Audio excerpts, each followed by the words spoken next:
ఒక్కటైనా నెరవేరిందా?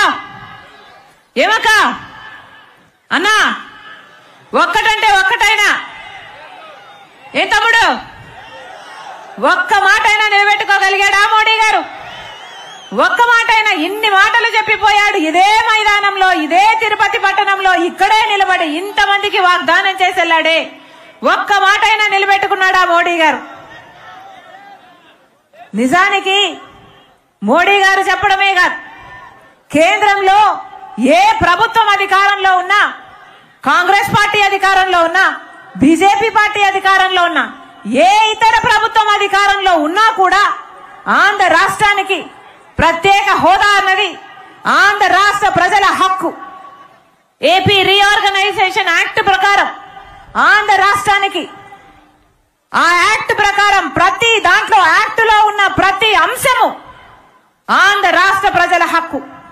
ఒక ప్రత్యేక హోదాయే కాదు, ఆ రోజుల్లో ఏపీ రీఆర్గనైజేషన్ యాక్ట్ లో ఉన్న ప్రతిది ఆంధ్ర రాష్ట్ర ప్రజల హక్కు. ఈ రోజు వరకు కూడా ప్రత్యేక హోదా ఆంధ్ర రాష్ట్ర ప్రజల హక్కు.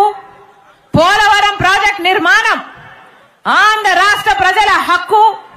రాజధాని కట్టడం, అద్భుతమైన రాజధాని కట్టడం ఆంధ్ర రాష్ట్ర ప్రజల హక్కు. కడపలో స్టీల్ ఫ్యాక్టరీ ఆంధ్ర రాష్ట్ర ప్రజల హక్కు. అలాగే దుగ్గిరాజపట్నంలో పోర్టు ఆంధ్ర రాష్ట్ర ప్రజల హక్కు. Vizag special railway zone Andhra రాష్ట్ర ప్రజల హక్కు. విశాఖపట్నం నుంచి చెన్నై వరకు ఇండస్ట్రియల్ కారిడార్ కూడా ఆంధ్ర రాష్ట్ర ప్రజల హక్కే. ఉత్తరాంధ్ర రాయలసీమకు స్పెషల్ ఎకనామిక్ ప్యాకేజీలు ఆంధ్ర రాష్ట్ర ప్రజల హక్కు. ఇవే కాదు, ఏపీ రీఆర్గనైజేషన్ లో ఇవి కాకుండా కూడా ఎన్నో పొందుపరిచారు. ప్రతిదీ కూడా ఆంధ్ర రాష్ట్ర ప్రజల హక్కు.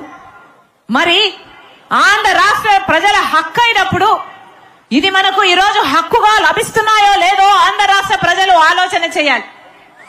ఇన్ని హక్కులు మనము కలిగి ఉన్నాం.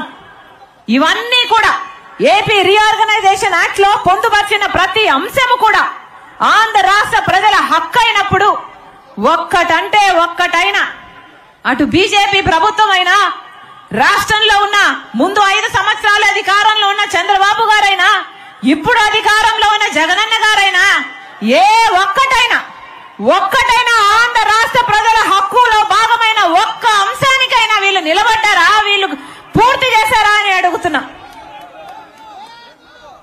10 సంవత్సరాలు అయిపోయింది.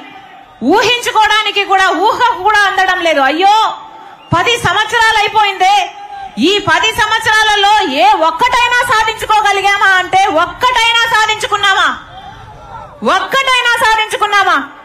మన కర్మ కాకపోతే ఇటు పాలక పక్షం, అటు అధికార పక్షం అయితేనేమో, ఇటు ప్రతిపక్షం అయితేనేమి రెండు బీజేపీ పార్టీతో కుమ్మక్కయ్యాయి.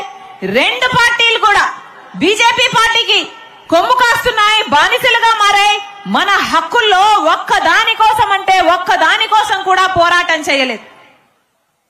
మోడీ గారు ఇదే తిరుపతిలో నిలబడి, పుణ్యక్షేత్రంలో నిలబడి మాటిచ్చాడు.